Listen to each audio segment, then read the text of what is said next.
ঈশ্বর ও প্রভু যীশুখ্রিস্টের দাস যাকব নানা দেশে ছিন্ন ভিন্ন 12 বংশকে এই চিঠি লিখছি, মঙ্গল হোক। হে আমার ভাইয়েরা, তোমরা যখন নানা রকম পরীক্ষায় পড়ো, তখন এই সব কিছুকে আনন্দের বিষয় বলে মনে করো। কারণ জেনে রাখো যে তোমাদের বিশ্বাসের পরীক্ষার সফলতা সহ্য উৎপন্ন করে, আর সেই সহ্য যেন নিজের কাজকে সম্পূর্ণ করে, যেন তোমরা পরিপক্ক ও সম্পূর্ণ হও, কোনো বিষয়ে যেন তোমাদের অভাব না থাকে। যদি তোমাদের কারো জ্ঞানের অভাব হয়, তবে সেই যেন ঈশ্বরের কাছে চায়। তিনি সবাইকে উদারতার সঙ্গে দিয়ে থাকেন, তিরস্কার করেন না। ঈশ্বর তাকে দেবেন। কিন্তু সে যেন সন্দেহ না করে, কিন্তু বিশ্বাসের সঙ্গে চায়। কারণ যে সন্দেহ করে সে ঝোড়ো হাওয়ায় বয়ে আসা সমুদ্রের ঢেউয়ের মতো চঞ্চল। সেই ব্যক্তি যে প্রভুর কাছে কিছু পাবে এমন আশা না করুক। কারণ সে দুমুনার লোক, নিজের সব কাজেই চঞ্চল। দরিদ্র ভাই তার উচ্চ পদের জন্য গর্ববোধ করুক। আর যে ধনী সে তার দিন তার জন্য গর্ববোধ করুক, কারণ সে বুনো ফুলের মতোই ঝরে পড়ে যাবে। যেমন সূর্য যখন প্রখর তাপের সঙ্গে ওঠে, তখন রাত শুকিয়ে যায় ও তার ফুল ঝরে পড়ে এবং তার রূপের লাবণ্য নষ্ট হয়ে যায়, তেমনি ধনী ব্যক্তিও তার সমস্ত কাজের মধ্যে দিয়ে ফুলের মতোই ঝরে পড়বে। ধন্য সেই ব্যক্তি যে পরীক্ষা সহ্য করে, কারণ পরীক্ষায় সফল হলে পর সে জীবন মুকুট পাবে, তা প্রভু তাদেরকে দিতে প্রতিজ্ঞা করেছেন যারা তাকে প্রেম করেন। প্রলোভনের দিনের কেউ না বলুক, ঈশ্বর আমাকে প্রলোভিত করছেন, কারণ মন্দ বিষয় দিয়ে ঈশ্বরকে প্রলোভিত করা যায় না, আর তিনি কাউকেই প্রলোভিত করেন না।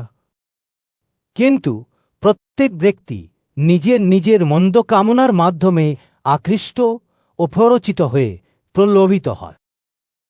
পরে কামনা গর্ভবতী হয়ে পাপে জন্ম দেয় এবং পাপ পরিপক্ক হয়ে মৃত্যুকে জন্ম দেয়।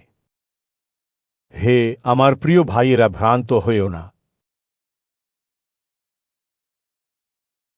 সমস্ত উত্তম উপহার এবং সমস্ত সিদ্ধ উপহার স্বর্গ থেকে আসে। সেই আলোর পিতার কাছ থেকে নেমে আসে ছায়া যেমন এক স্থান থেকে আর এক স্থানে পরিবর্তন হয়, তেমনি তার পরিবর্তন হয় না। ঈশ্বর তাঁর নিজের ইচ্ছা অনুযায়ী সত্যের বাক্য দিয়ে আমাদেরকে জীবন দিয়েছেন, যেন আমরা তার সমস্ত সৃষ্টির মধ্যে প্রথম ফলের মতো হই। হে আমার প্রিয় ভাইয়েরা, তোমরা এটা জানো, কিন্তু তোমাদের প্রত্যেকে অবশ্যই কথা শোনার জন্য প্রস্তুত থাকো।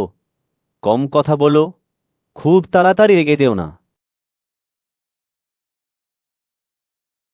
কারণ যখন কোনো ব্যক্তি রেগে যায়, সে ঈশ্বরের ইচ্ছা অর্থাৎ ধার্মিকতা অনুযায়ী কাজ করে না। অতএব তোমরা সমস্ত অপবিত্রতা ও মন্দতা ত্যাগ করে নম্রভাবে সেই বাক্য যা তোমাদের মধ্যে রোপণ করা হয়েছে তা গ্রহণ করো, যা তোমাদের প্রাণের উদ্ধার করতে সক্ষম। আর বাক্যর কার্যকারী হও, নিজেদের ঠকিয়ে শুধু বাক্যের শ্রোতা হয়েও না।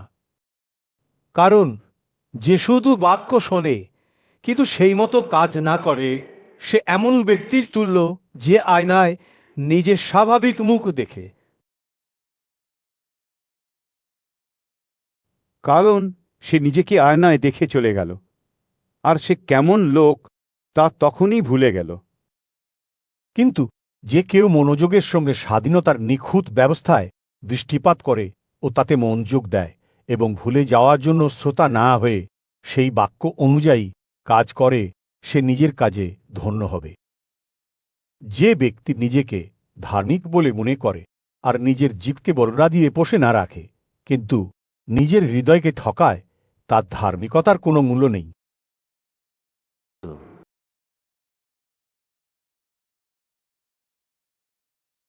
দুঃখের দিনের অনাথদের ও বিধবাদের দেখাশোনা করা এবং জগত থেকে নিজেকে ত্রুটিহীন ভাবে রক্ষা করাই পিতা ঈশ্বরের কাছে পবিত্র ও শুদ্ধ ধরো।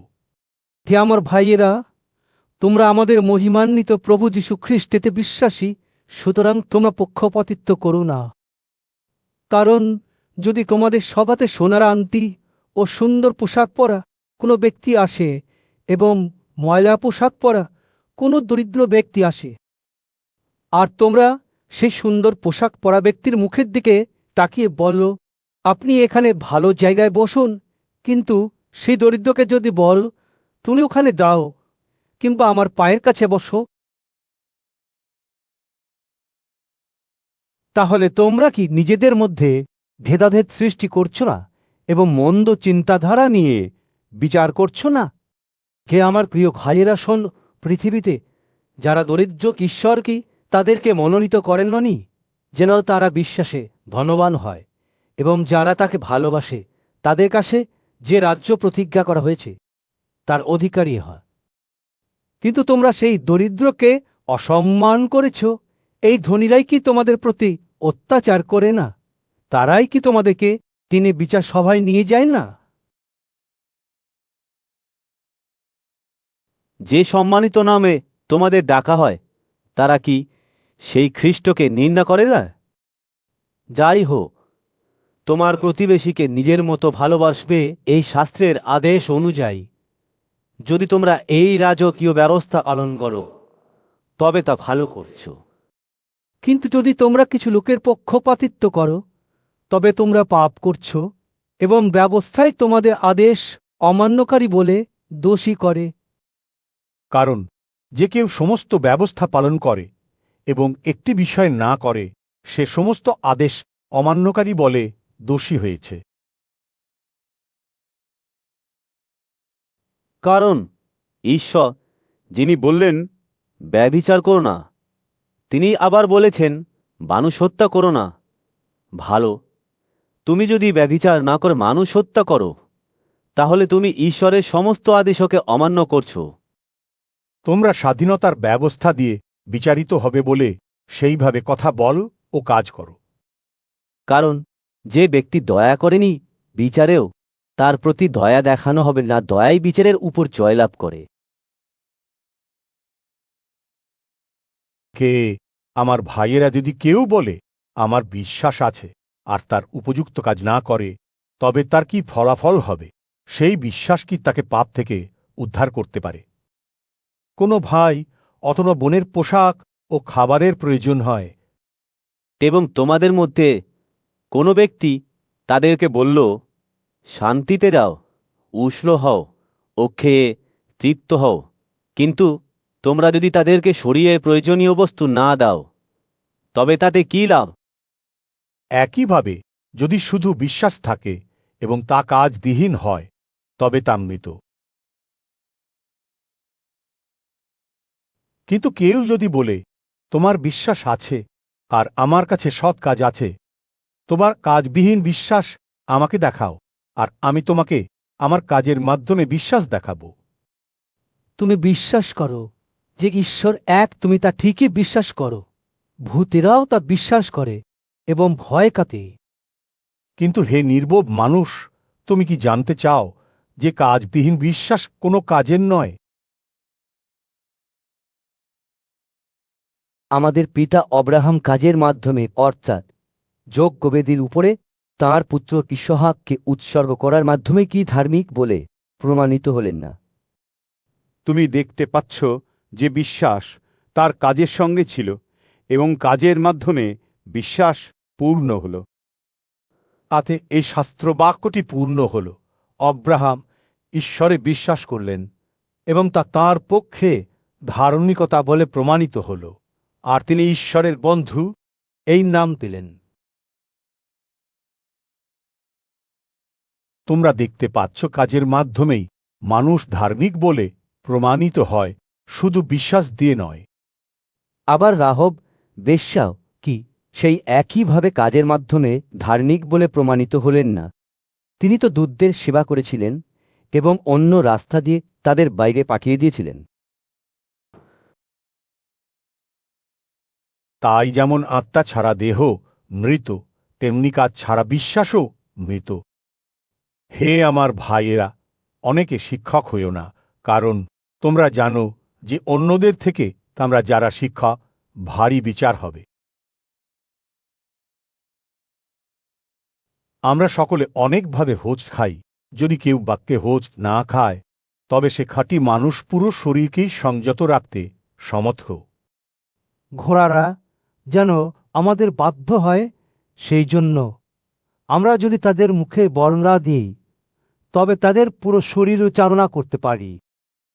আর দেখো, জাহাজগুলিও খুব বড় এবং প্রচণ্ড বাতাসে চলে, তা সত্ত্বেও সে সেগুলিকে খুব ছোট হালের মাধ্যমে নাবিকের মনের ইচ্ছা যেদিকে চায় সেই দিকে চালাতে পারে। সেইভাবে জীবও ছোট্ট অম্ব বটে, কিন্তু বড় অহংকারের কথা বলে। দেখো কেমন ছোট আগুনের ফুলকি কেমন বৃহৎ বন জ্বালিয়ে দেয়। জীবও আগুনের মতো। আমাদের সব অঙ্গের মধ্যে জীব হল অধর্মের জগত, এবং নিজে নরকের আগুনে জ্বলে উঠে সে গোটা দেহকেই নষ্ট করে এবং জীবন নষ্ট করে দেয়। পশু ও পাখি, সরীসৃপে ও সমুদ্রচর জন্তুর সমস্ত স্বভাবকে মানুষের স্বভাবের মাধ্যমে দমন করতে পারা যায় ও দমন করতে পারে এবং পেরেছে। কিন্তু জীবকে দমন করতে কোনো মানুষের ক্ষমতা নেই। ওটা অশান্ত খারাপ বিষয় এবং মৃত্যুজনক বিষে ভরা। ওর মাধ্যমেই আমরা প্রভু পিতার প্রশংসা করি, আবার ওর মাধ্যমেই ঈশ্বরের সাদৃশ্যে সৃষ্টি মানুষদেরকে অভিশাপ দিই। একই মুখ থেকে প্রশংসা ও অভিশাপ বের হয়। কি আমার ভাইয়েরা, এসব তেমন হওয়া উচিত নয়। একই উৎস থেকে কি মিষ্টি ও তেতো দু ধরনের জল বের হয়? হে আমার ভাইয়েরা, ডুমুর আছে কি জলপাই দ্রাক্ষারথায় কি ডুমুর ফল হতে পারে? তেমনি ওনার জলের উৎস মিষ্টি জল দিতে পারে না। তোমাদের মধ্যে জ্ঞানবান ও বুদ্ধিমান কে? সে ভালো আচরণের মাধ্যমে জ্ঞানের নম্রতায় নিজের কাজ দেখিয়ে দিক। কিন্তু তোমাদের হৃদয়ে যদি তিক্ত ঈর্ষা ও স্বার্থপরতা রাখো, তবে সত্যের বিরুদ্ধে গর্ব করো না ও মিথ্যা বলো না। সেই জ্ঞান এমন নয় যা স্বর্গ থেকে নেমে আসে, বরং তা পার্থিব, আত্মিক নয় ও ভূতগ্রস্ত। কারণ যেখানে ঈর্ষা ও স্বার্থপরতা, সেখানে অস্থিরতা ও সমস্ত খারাপ কাজ থাকে। কিন্তু যে জ্ঞান স্বর্গ থেকে আসে তা প্রথমে শুদ্ধ, পরে শান্তি, প্রিয়, নম্র, আন্তরিক, দয়া ও ভালো ভালো, ফলে ভয় পক্ষপাতহীন ও কপটতাহীন। আর যারা শান্তি স্থাপন করে তারা শান্তির বীজ বনে ও ধার্মিকতার ফসল কাটে। তোমাদের মধ্যে কোথা থেকে যুদ্ধ ও কোথা থেকে বিবাদ উৎপন্ন হয়? তোমাদের অঙ্গ প্রত্যঙ্গে যে সব মন্দর ইচ্ছা যুদ্ধ করে, সে সব থেকে কি নয়? তোমরা ইচ্ছা করছ, তবু পাচ্ছ না। তোমরা মানুষ খুন ও ঈর্ষা করছ, কিন্তু পেতে পার না। তোমরা বিবাদ ও যুদ্ধ করে থাক কিছু পাও না, কারণ তোমরা ঈশ্বরের কাছে চাও না। চাইছ, তা সত্ত্বেও ফল পাচ্ছ না, কারণ খারাপ উদ্দেশ্যে চাইছ, যাতে নিজের নিজের ভোগবিলাসে ব্যবহার করতে পারো। হে অবিশ্বস্তরা, তোমরা কি জানো না যে জগতের বন্ধুত্ব ঈশ্বরের সাথে শত্রুতা? সুতরাং যে কেউ জগতের বন্ধু হতে ইচ্ছা করে, সে নিজেকে ঈশ্বরের শত্রু করে তোলে। অথবা তোমরা কি মনে করো যে শাস্ত্রের কথা ব্যবহারের অযোগ্য হয়? যে পবিত্র আত্মা তিনি আমাদের হৃদয়ে দিয়েছেন, তা চায় যেন আমরা শুধু তারই হই। বরং তিনি আরও অনুগ্রহ প্রদান করেন, কারণ শাস্ত্র বলে, ঈশ্বর অহংকারীদের প্রতিরোধ করেন, কিন্তু নম্রদেরকে অনুগ্রহ প্রদান করেন। অতএব তোমরা নিজেদেরকে ঈশ্বরের কাছে সঁপে দাও, কিন্তু দিয়াবলের প্রতিরোধ করো, তাতে সে তোমাদের কাছ থেকে পালিয়ে যাবে। ঈশ্বরের কাছে এসো, তাতে তিনিও তোমাদের কাছে আসবেন। হে পাপিয়া, হাত পরিষ্কার করো। হে দুমনা লোক, সবাই হৃদয় পবিত্র করো। তোমরা দুঃখ ও শোক করো এবং কাঁদো, তোমাদের হাসি কান্না এবং আনন্দ বিষাদে পরিণত হোক।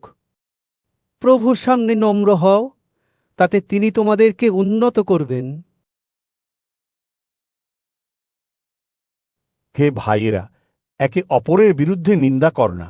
যে ব্যক্তি ভাইয়ের নিন্দা করে কিংবা ভাইয়ের বিচার করে, সে আইনের বিরুদ্ধে কথা বলে ও আইনের বিচার করে। কিন্তু তুমি যদি আইনের বিচার করো, তবে আইনের অমান্য করে বিচারকর্তা হয়েছ। একমাত্র ঈশ্বরই নিয়ম বিধি দিতে পারেন ও বিচার করতে পারেন। তিনিই রক্ষা করতে ও ধ্বংস করতে পারেন। কিন্তু তুমি কে যে প্রতিবেশীর বিচার করো? এখন দেখো, তোমাদের মধ্যে কেউ কেউ বলে, আজ কিংবা কাল আমরা ওই শহরে যাব এবং সেখানে 1 বছর থাকব, বাণিজ্য করব ও আয় করব। তোমরা তো কারকের বিষয়ে জানো না। তোমাদের জীবন কি ধরনের? তোমরা তো ধোঁয়ার মতো, যা খানিকক্ষণ দেখা যায় পরে উবে যায়।